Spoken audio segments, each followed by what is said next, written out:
श्रीमद् भगवत गीता का 5वां अध्याय। अर्जुन बोले, हे श्री कृष्ण, आपने पहले कर्मों का त्याग करने को कहा, फिर कर्म की प्रशंसा करते हो। इन दोनों में जो अधिक हितकर है वह एक बात निश्चय करके बतलाओ। श्री कृष्ण जी बोले, हे अर्जुन, कर्मों का त्याग और कर्मों का कर्ता ये दोनों ही मोक्ष प्राप्त करा देने वाले हैं, परंतु इन दोनों में कर्म त्याग से कर्म योग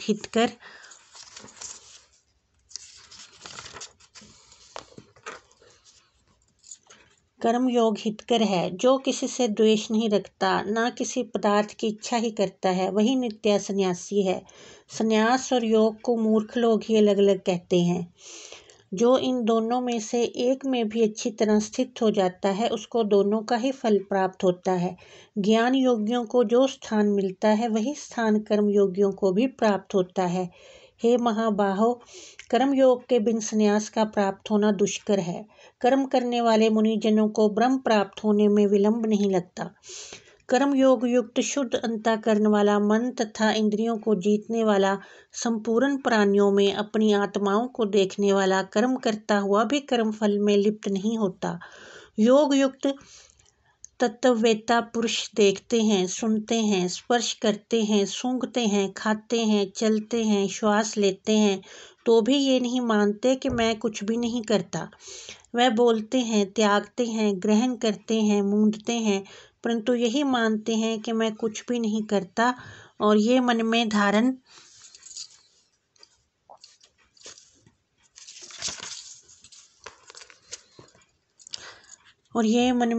करते हैं कि इंद्रियां भी अपने अपने विषयों को बरतती हैं। प्राणी ब्रह्म में अर्पण कर संग को त्याग कर कर्म करता है।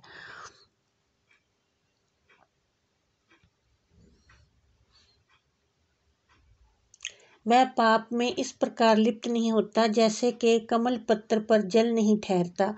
योगी जन शरीर से, मन से, बुद्धि तथा इंद्रियों की आसक्ति से रहित होकर आत्म शुद्धि के निमित्त कर्म करते हैं। योग युक्त पुरुष कर्म फल को त्याग कर मोक्ष रूप शांति का लाभ प्राप्त करता है, और जो योग रहित है वह कर्म फल की इच्छा के बंधन में पड़ जाता है। सब कार्यों को मन से त्याग करके जो प्राणी इस नवद्वार इंद्रियों की देह रूपी पुरी में ना कुछ करता है, ना कुछ कराता है, आनंद पूर्वक रहता है। परमेश्वर किसी को कर्म में प्रवृत्त नहीं करता, ना कर्म व फल को उत्पन्न करता है। ये सब प्रवृत्तियों के द्वारा होते हैं। परमेश्वर किसी के पुण्य तथा पापों को ग्रहण नहीं करता।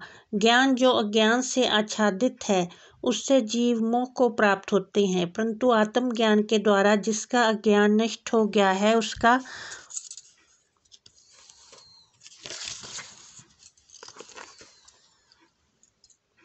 वह आत्मज्ञान परमेश्वर के रूप को ऐसा प्रभावित करता है जिस प्रकार सूर्य संपूर्ण संसार को प्रकाशित कर देता है। उसी परमात्मा में जिन मनुष्यों की बुद्धि स्थिर है और उसी में मन को लगाए रहते हैं, उसी में निष्ठा रखते हैं, और जो सदा उसी के चिंतन में लगे रहते हैं, ज्ञान द्वारा जिनके सब पाप नष्ट हो गए हैं, वह इस संसार में पुनः जन्म नहीं लेते, क्योंकि ब्रह्म निर्दोष और सर्वत्र समान है।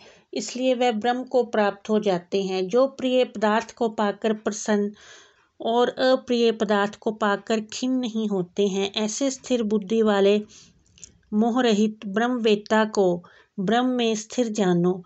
जो बाहरी पदार्थों में चित्त को आसक्त नहीं होने देता, वही आत्म सुख का अनुभव करता है। इंद्रियों के स्पर्श से जो भोग किए जाते हैं वह वस्तुतः दुखदायी होते हैं। उनका आदि भी और अंत भी है। हे कौन्तेय, ज्ञानी लोग ऐसे भोगों में रत नहीं होते। शरीर छूटने के पहले जो मनुष्य काम और क्रोध के वेग को सहन करने में समर्थ होता है,